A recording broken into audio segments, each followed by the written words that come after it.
ನಮಸ್ಕಾರ ಸ್ನೇಹಿತರೆ. ನಮ್ಮ ಪುರಾಣಗಳಲ್ಲಿ ನಮಗೆ ತಿಳಿಯದ ಅನೇಕ ಆಸಕ್ತಿಕರ ಕಥೆಗಳು ಇವೆ.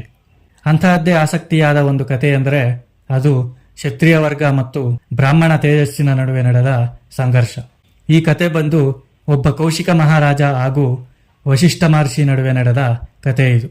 ಇನ್ನು ಆಶ್ಚರ್ಯದ ವಿಷಯ ಅಂದರೆ ಈ ಕೌಶಿಕ ಮಹಾರಾಜನೇ ನಂತರದ ಕಾಲದಲ್ಲಿ ವಿಶ್ವಾಮಿತ್ರನಾಗಿ ಪ್ರಸಿದ್ಧನಾದನು. ಕೌಶಿಕನು ಯುವರಾಜನಾಗಿದ್ದಾಗ ಅಪಾರ ಸೈನ್ಯ ಹಾಗೂ ಅಂತ್ಯವಿಲ್ಲದ ಐಶ್ವರ್ಯದಿಂದ ಕಂಗೊಳಿಸುತ್ತಿದ್ದನು. ಹೀಗೆ ಒಂದು ದಿನ ಕೌಶಿಕನು ತನ್ನ ಸೈನ್ಯದೊಂದಿಗೆ ಬೇಟೆಗೆ ಹೋಗುತ್ತಾನೆ. ಎಲ್ಲ ಅರಣ್ಯಗಳನ್ನು ಸುತ್ತುತ್ತಾ ಪ್ರಾಣಿಗಳನ್ನು ಬೇಟೆಯಾಡುತ್ತಾ ಇರುತ್ತಾನೆ. ಹೀಗೆ ಬೇಟೆಯಾಡುತ್ತಾ ತನಗೂ ಹಾಗೂ ತನ್ನ ಸೈನ್ಯಕ್ಕೆ ಬಹಳ ಸುಸ್ತಾಗುತ್ತದೆ. ದಾಹ ಹಸಿವಿನಿಂದ ಎಲ್ಲರೂ ನೀರಸಗೊಳ್ಳುತ್ತಾರೆ. ಹೀಗೆಯೇ ಮುಂದೆ ಹೋಗುತ್ತಾ ಇರಬೇಕಾದರೆ ಕೌಶಿಕನಿಗೆ ಒಂದು ಆಶ್ರಮ ಕಾಣಿಸುತ್ತದೆ.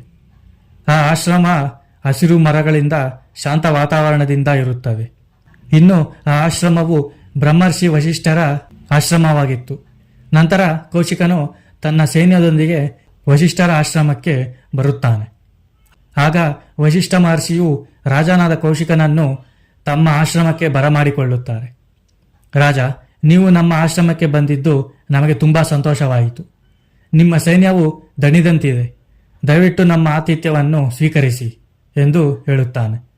ಆಗ ಕೌಶಿಕನು ವಶಿಷ್ಠರ ವಿನಯ, ಆಶ್ರಮದ ಪಾವಿತ್ರತೆಯನ್ನು ನೋಡಿ, ಮಹರ್ಷಿ, ನಿಮ್ಮ ದಯೆಗೆ ಧನ್ಯವಾದಗಳು. ಆದರೆ ನಮ್ಮ ಸೈನ್ಯವು ಬಹಳ ದೊಡ್ಡದು. ಹಾಗಾಗಿ ಅವರಿಗೆ ತಕ್ಕ ವ್ಯವಸ್ಥೆ ಮಾಡುವುದು ನಿಮಗೆ ಶ್ರಮವನ್ನು ತರುತ್ತದೆ ಎಂದು ಹೇಳಿದನು. ಆಗ ವಶಿಷ್ಠರು ಅದಕ್ಕೆ ಈ ರೀತಿ ಉತ್ತರಿಸುತ್ತಾರೆ. ರಾಜ, ಚಿಂತೆ ಬೇಡ. ನನ್ನ ಬಳಿ ಶಬಲ ಎಂಬ ಕಾಮಧೇನು ಇದೆ. ಆ ಕಾಮಧೇನು ಕೇಳಿದ ಎಲ್ಲದನ್ನು ಪೂರೈಸುತ್ತದೆ ಎಂದು ಹೇಳಿ ಆ ಕಾಮಧೇನುವನ್ನು ಕರೆಯುತ್ತಾನೆ.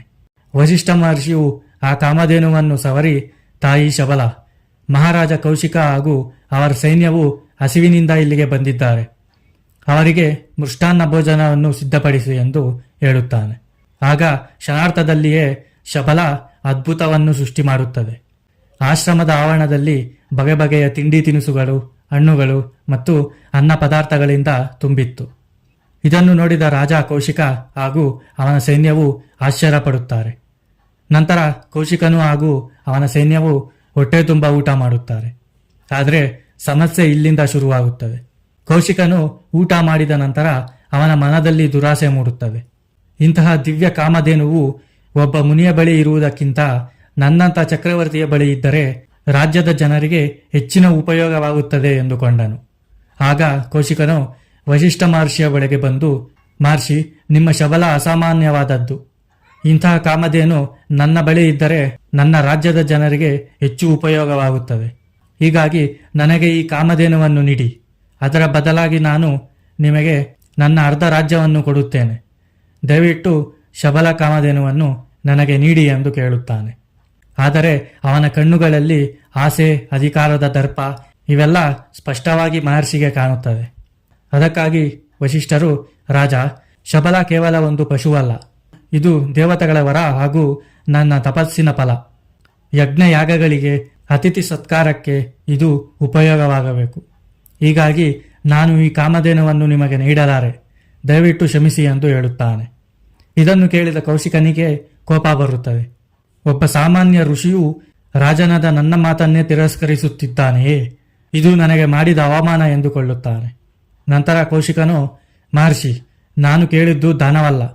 ಹೀಗಾಗಿ ನೀವು ಸಮ್ಮತಿಯಿಂದ ಕೊಟ್ಟರೆ ಒಳ್ಳೆಯದು. ಇಲ್ಲದಿದ್ದರೆ ಬಲವಂತದಿಂದ ಕೊಂಡೊಯ್ಯುತ್ತೇನೆ ಎಂದು ಹೇಳಿ ತನ್ನ ಸೈನಿಕರಿಗೆ ಕಾಮಧೇನುವನ್ನು ಬಂಧಿಸಲು ಹೇಳುತ್ತಾರೆ. ಆ ಸಮಯದಲ್ಲಿ ವಶಿಷ್ಠರು, ತಾಯಿ ಶಬಲ, ಈ ದುರಾಂಕಾರಿ ರಾಜನು ನಿನ್ನನ್ನು ಅನ್ಯಾಯವಾಗಿ ಕೊಂಡೊಯ್ಯಲು ಯತ್ನಿಸುತ್ತಿದ್ದಾನೆ. ನಿನ್ನ ಶಕ್ತಿಯನ್ನು ತೋರಿಸು. ನಮ್ಮನ್ನು ಹಾಗೂ ನಿನ್ನನ್ನು ನೀನು ರಕ್ಷಿಸಿಕೊ ಎಂದು ಪ್ರಾರ್ಥಿಸುತ್ತಾನೆ. ಆಗ ಶಬಲ ಜೋರಾಗಿ ಅಂಬಾ ಎಂದು ಕೂಗುತ್ತದೆ. ಆಗ ಆಕೆಯ ದೇಹದ ಪ್ರತಿಯೊಂದು ಅಂಗದಿಂದ ಸಾವಿರಾರು ಯೋಧರು ಹೊರಬರುತ್ತಾರೆ. ನಂತರ ಕೌಶಿಕನ ಸೈನ್ಯದ ಮೇಲೆ ದಾಳಿ ಮಾಡುತ್ತಾರೆ. ಈ ಆಕಸ್ಮಿಕ ದಾಳಿಯಿಂದ ಕೌಶಿಕನ ಸೈನ್ಯಕ್ಕೆ ಗಾಬರಿಯಾಗುತ್ತದೆ. ನೋಡುತ್ತಲೇ ಶಬಲ ಸೃಷ್ಟಿಸಿದ ಯೋಧರು ಕೌಶಿಕನ ಸೈನ್ಯದ ಸೈನಿಕರನ್ನು ಸಾಯಿಸಿಬಿಡುತ್ತಾರೆ. ಈ ಭೀಕರ ಯುದ್ಧದಲ್ಲಿ ಕೌಶಿಕನ 100 ಜನ ಪುತ್ರರು ಸಹ ಸಾಯುತ್ತಾರೆ. ತನ್ನ ಕಣ್ಣೆದುರೇ ತನ್ನ ಸೈನ್ಯವೂ ಹಾಗೂ ತನ್ನ ಮಕ್ಕಳು ನಾಶವಾಗುತ್ತಿರುವುದನ್ನು ಕಂಡ ಕೌಶಿಕನು ಆಘಾತಕ್ಕೆ ಒಳಗಾಗುತ್ತಾನೆ. ಅಪಾರ ಸೋಲಿನ ಭಾರ, ಪುತ್ರಶೋಕ ಹಾಗೂ ಅವಮಾನಗಳಿಂದ ಅವನು ಕುಗ್ಗಿಬಿಡುತ್ತಾನೆ. ಅವನ ಗರ್ವ ಅಹಂಕಾರ ಸಂಪೂರ್ಣವಾಗಿ ನಾಶವಾಯಿತು. ಕೆಲ ಸಮಯದ ನಂತರ ಅವನಿಗೆ ಜ್ಞಾನೋದಯವಾಯಿತು. ಕ್ಷತ್ರಿಯರ ಬಲ ಸೈನಿಕರ ಶಕ್ತಿಗಿಂತ ತಪಶಕ್ತಿಯು ಎಷ್ಟೋ ಶಕ್ತಿಯುತವೆಂಬುದು ಅವನಿಗೆ ತಿಳಿಯುತ್ತದೆ. ಒಬ್ಬ ಋಷಿಯು ಕೇವಲ ತಪಶಕ್ತಿಯಿಂದ ಇಷ್ಟೆಲ್ಲ ಮಾಡಿದ್ದಾನೆ. ಬ್ರಹ್ಮರ್ಷಿ ಎಂಬ ಪದವು ಎಷ್ಟು ಮಹಾನ್ ಶ್ರೇಷ್ಠ ಎಂಬುದು ಅವನಿಗೆ ಬೌದ್ಧಿಕವಾಗಿ ಅರ್ಥವಾಯಿತು. ಆಗ ತಕ್ಷಣವೇ ಕೌಶಿಕನು ತನ್ನ ರಾಜ್ಯವನ್ನು ಹಾಗೂ ತನ್ನ ಸರ್ವಸ್ವವನ್ನು ತ್ಯಜಿಸಿ ವಸಿಷ್ಠರಂತೆ ಬ್ರಹ್ಮರ್ಷಿಯಾಗಬೇಕೆಂದು ದೃಢ ಸಂಕಲ್ಪವನ್ನು ಮಾಡುತ್ತಾನೆ. ಘೋರವಾದ ತಪಸ್ಸನ್ನು ಮಾಡಲು ಅರಣ್ಯಕ್ಕೆ ಹೋಗುತ್ತಾನೆ. ಕೌಶಿಕನು ತನ್ನ ದೃಢ ಸಂಕಲ್ಪ, ಅಕುಂಠಿತ ದೀಕ್ಷೆಯಿಂದ ಸಾವಿರಾರು ವರ್ಷಗಳ ಕಾಲ ತಪಸ್ಸನ್ನು ಮಾಡಿ ಅನೇಕ ಪರೀಕ್ಷೆಗಳನ್ನು ಎದುರಿಸಿ ಕೌಶಿಕನಿಂದ ವಿಶ್ವಾಮಿತ್ರ ಮಹರ್ಷಿಯಾಗಿ ಬದಲಾಗುತ್ತಾನೆ. ನಂತರ ಕೊನೆಗೆ ವಸಿಷ್ಠರ ಕೈಯಿಂದಲೇ ಬ್ರಹ್ಮರ್ಷಿ ಎಂದು ಕರೆಸಿಕೊಳ್ಳುತ್ತಾನೆ. ಇನ್ನು ಈ ಕಥೆಯನ್ನು ಕೇಳಿದ ನಂತರ ಮಾನವನು ತಿಳಿಯಬೇಕಾದ ಪಾಠ ಏನೆಂದರೆ, ಅಹಂಕಾರವು ಯಾವಾಗಲೂ ಪತನಕ್ಕೆ ಕಾರಣವಾಗುತ್ತದೆ.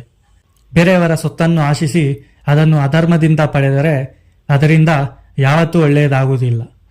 ನಿಜವಾದ ಬಲವು ದೇಹದಲ್ಲಿರುವ ಬಲ ಅಲ್ಲ, ಜ್ಞಾನದ ಬಲವೇ ನಿಜವಾದಂತಹ ಬಲ.